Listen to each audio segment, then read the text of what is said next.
Boa tarde, nossos amigos de caminhada. Vamos para mais uma reflexão. Templo preenchido. 1 Reis 6, 11 a 13, na tradução A Mensagem. Minha família de origem era sustentada por meu pai. Deus o abençoou com a arte da pintura, de casas, prédios, igrejas, bancos. Deus usava meu pai para esse sustento. Também minha mãe, como costureira, ela auxiliava no sustento da casa, roupas e algumas coisas menores, ela sempre é que comprava. Em certa feita, meu pai e sua equipe estavam pintando a reforma ou a construção de um bloco novo de um dos hospitais da cidade onde morávamos. Certo dia, ele voltou para casa e comentou: Hoje trouxeram uma máquina para colocar na sala que construíram para ela. A sala é grande, mas ela não entrou na sala. Esqueceram de deixar uma abertura na parede para que a pudessem colocar para dentro da sala. Veja aí, faltou engenharia, faltou planejamento. Construíram uma sala para a máquina, sem pensar como colocar ela lá dentro. Falhas de engenharia. Em 1 Reis 6 está o relato de como Salomão construiu o templo físico para adoração ao Senhor. Esse templo era para a honra e glória do Senhor. É incrível os detalhes dessa construção. Leiam 1 Reis 6, vocês vão ficar admirados com os detalhes. Mas nos versículos 11 e 13 parece que é feita uma pausa. Então vemos Deus falando o seguinte para Salomão, uma advertência para Salomão. A palavra do Eterno veio a Salomão. Quando o templo que você construiu, quanto ao templo que você construiu, é importante que você viva de acordo com o que eu determinei e a cada obedeça a tudo que eu disser, seguindo as minhas instruções, com toda a atenção e obediência, para que eu cumpra em você a promessa que fiz ao seu pai Davi. Eu, pessoalmente, vou habitar entre os israelitas. Não vou abandonar o meu povo Israel. Mas vejam, a advertência seria que Salomão deveria viver de acordo com o que Deus determinou e obedecer em tudo o que Deus falou, seguindo as instruções de Deus com toda a atenção e obediência. Veja que nesse texto aqui do capítulo 6, Deus não fala das correções, mas no capítulo 9 ele vai falar sobre as correções. Mas agora eu não vou falar sobre as correções, isso fica para um próximo vídeo. Deus se comprometeu de habitar entre o povo de Israel e de não o abandonar. Esse foi o compromisso de Deus. Mas para isso, desde o rei Salomão e o povo deveriam viver de acordo com o que Deus já havia determinado a Davi. Deveriam obedecer a todas as instruções com toda atenção e obediência. Essa orientação foi dada ao rei e ele deveria ser exemplo para o povo. O rei, o mandatário superior, maior de todos, ser exemplo para o povo de obediência das leis de Deus. Deus está nos chamando a atenção para nós também, para não esquecermos o que é mais importante. Por exemplo, a casa ou as pessoas que residem numa casa. O que é mais importante? Na correria de fazermos alguma coisa, podemos esquecer que as pessoas da casa são mais importantes do que a casa e até da comida que precisamos preparar. O mais importante não é a comida, mas as pessoas. Vejam que lá em Lucas, quando Maria e sua irmã Marta esqueceu que Jesus era o mais importante, Maria não esqueceu. Olha aí os detalhes correlacionados do Antigo Testamento com o Novo Testamento.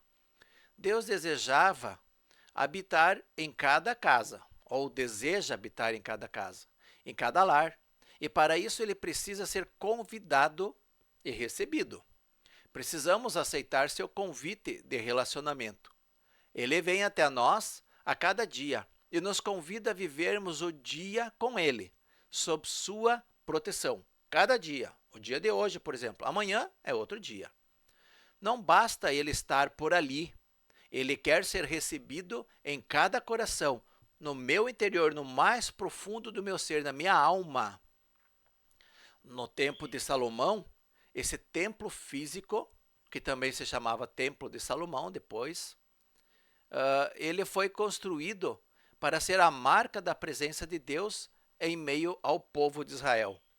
Após a morte e ressurreição de Jesus, isso mudou e ele passou a habitar a vida das pessoas que o recebem como Senhor e Salvador.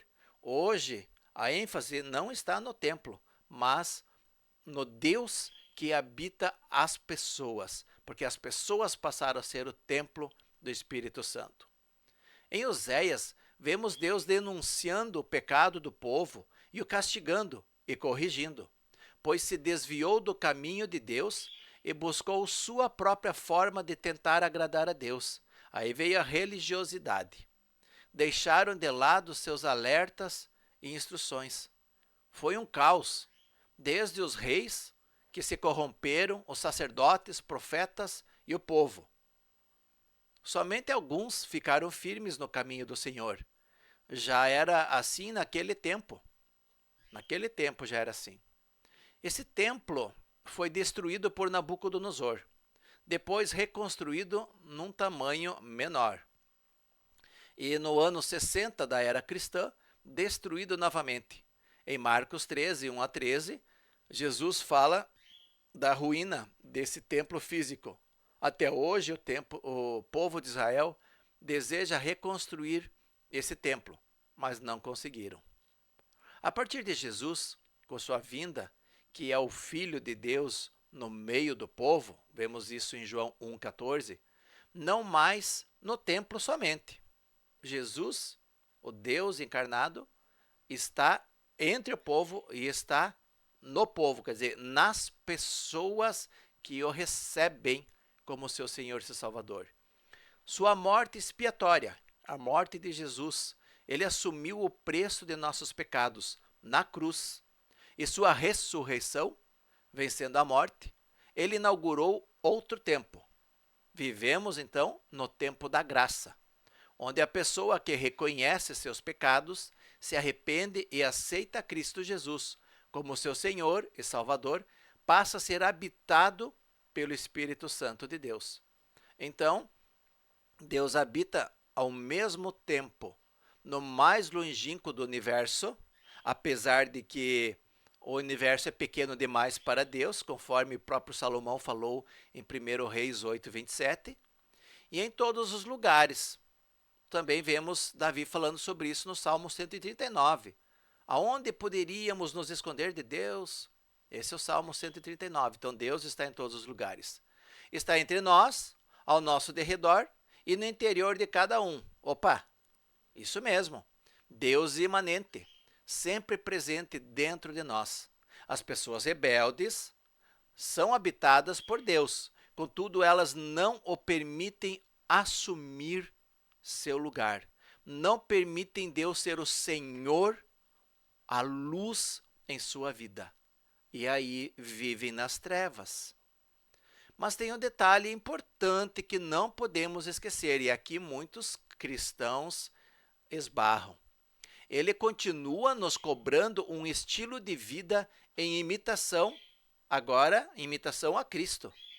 No Antigo Testamento, eles deveriam obedecer às regras, os preceitos, os desígnios, os mandamentos de Deus. Agora, no Novo Testamento, sim, obedecer isso, mas viver um estilo de vida em semelhança a Cristo, em imitação a Cristo. Ou seja, ele não concorda com os nossos pecados. Deus não concorda com os nossos pecados. Até nos ajuda a deixarmos a vida de pecado e nos leva para o amadurecimento cristão. Nós precisamos amadurecer.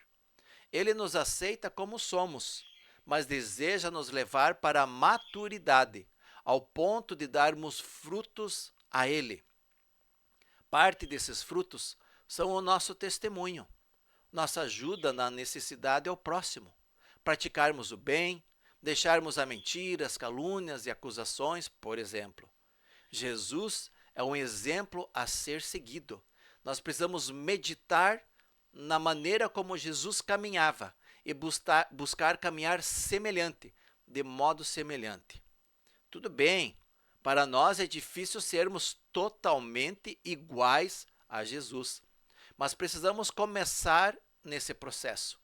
A cada dia podemos mudar um pouquinho aqui e ali. Essa precisa ser nossa meta de vida, sermos imitadores de Jesus Cristo. Não aceitar que pecar é normal. Não é normal. Para nós cristãos não é mais normal pecar. E cada pecado precisa ser confessado, arrependido, entregue aos pés de Jesus na cruz. Em Oséias 14 mostra que Deus perdoa a todos que voltam para ele. O mesmo livro de Oséias que fala da condenação de Deus, que desejam novamente andar nos caminhos do Senhor. E quem vive de forma correta ainda anda neles com facilidade. Ou seja, as pessoas que vivem de forma correta não vão ter dificuldade em fazer a coisa certa. Quem vive de maneira errada está sempre cambaleando e tropeçando, conforme nos diz em Oséias 14, 9. Na tradução, a mensagem, é claro. Somos o templo do Espírito Santo de Deus. Falei um pouquinho sobre isso antes, 1 Coríntios 6. Precisamos permitir que ele ocupe todo o nosso ser. As pessoas precisam ver Jesus em nós, em casa, na igreja, na rua, no mercado, no banco, no trabalho, enfim, por todos os lugares aonde formos, somos uma cópia de Jesus. Nós precisamos imitar Jesus. As pessoas precisam ver em nós Jesus nas nossas atitudes, inclusive na maneira com que falamos. A mentira não pode mais ser um hábito para nós. Tudo isso faz parte de amadurecer na fé. Lembram da máquina que falei no início? Pois bem, tiveram de quebrar uma parede inteira, que já estava pronta. Colocaram a máquina lá dentro, na sala preparada para ela, e depois refizeram a parede. E o meu pai e a sua equipe tiveram que refazer a pintura da parede que já estava pronta. Da mesma forma, nós pecamos e construímos um muro, uma parede entre nós e Deus. Isaías fala sobre isso. E é por isso que não entendemos sua maneira de agir. Então, ele precisa quebrar esse muro, essa parede, que pode ser o orgulho, a vaidade, a ganância, o status, sonhos, minhas seguranças, minha comodidade, meu bem-estar, entre outras coisas. Ele precisa tocar, destruir isso, para que então eu perceba que eu o estava deixando de lado, de fora da minha vida, ou ignorando as suas instruções, ou que ele estava ocupando o lugar que era dele em minha vida, outra coisa ocupando o lugar que era dele, de Jesus em minha vida. Tem algo que eu plantei e cultivei nesse lugar. Muitas coisas nós cultivamos no lugar de Deus. Ele precisa arrancar isso. Isso vai doer. E vai me deixar confuso, atordoado, agoniado, com raiva, com medo, com pânico. Mas é preciso. Deus sabe o que está fazendo. Ele cuida dos detalhes. Tem um hino fantástico que fala sobre isso. E eu, Augusto, sou testemunha viva disso. O quanto ele tem agido em minha vida pessoal e ministerial. O quanto ele tem me ensinado que eu preciso dele, depender dele. Buscar ele em primeiríssimo lugar na minha vida.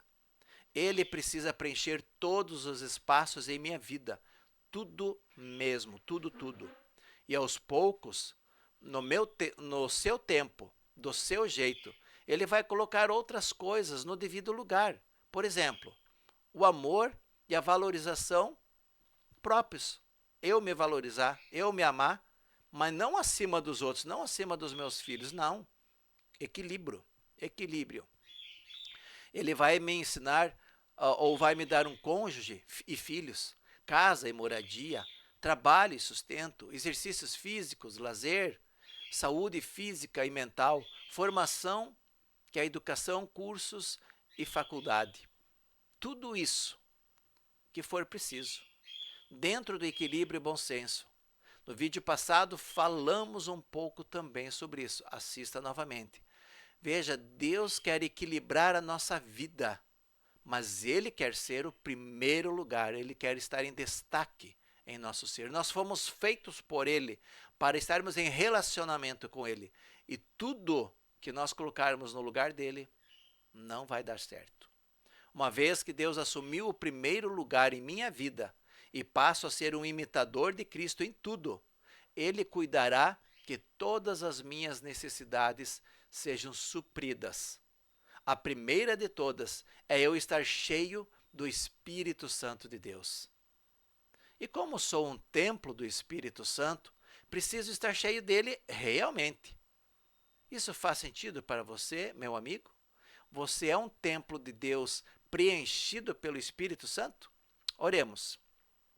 Pai querido, Pai de amor, obrigado pela tua palavra que nos mostra que devemos andar contigo, sim, termos a ti em nosso primeiro lugar, buscarmos a ti como a primeira coisa em todos os dias, a primeira intenção, a primeira oração, a primeira palavra. Pai, ajuda-nos a dependermos cada dia mais e mais de Ti e permitirmos que o Teu Santo Espírito ocupe todos os lugares do nosso ser e que Ele nos ajude a organizar a nossa vida, a estabilizar as nossas emoções, a estabilizar, a dar equilíbrio para nós. Tudo isso, Pai, nós oramos em nome de Cristo Jesus. Amém, Senhor. Certa vez, um aprendiz de Jesus pediu ao seu discipulador: Jesus tem preferidos? Ele disse não, mas ele tem amigos íntimos. E esses amigos íntimos buscam estar cheios do Espírito Santo de Deus em sua vida. Reflita sobre isso. O que está preenchendo os lugares na tua vida? É o Espírito Santo? Então o resultado vai ser alegria, vai ser paz, vai ser contentamento, vai ser satisfação, vai ser amizade. Reflita sobre isso e tome uma decisão. Busque andar com o Senhor Jesus. Amém.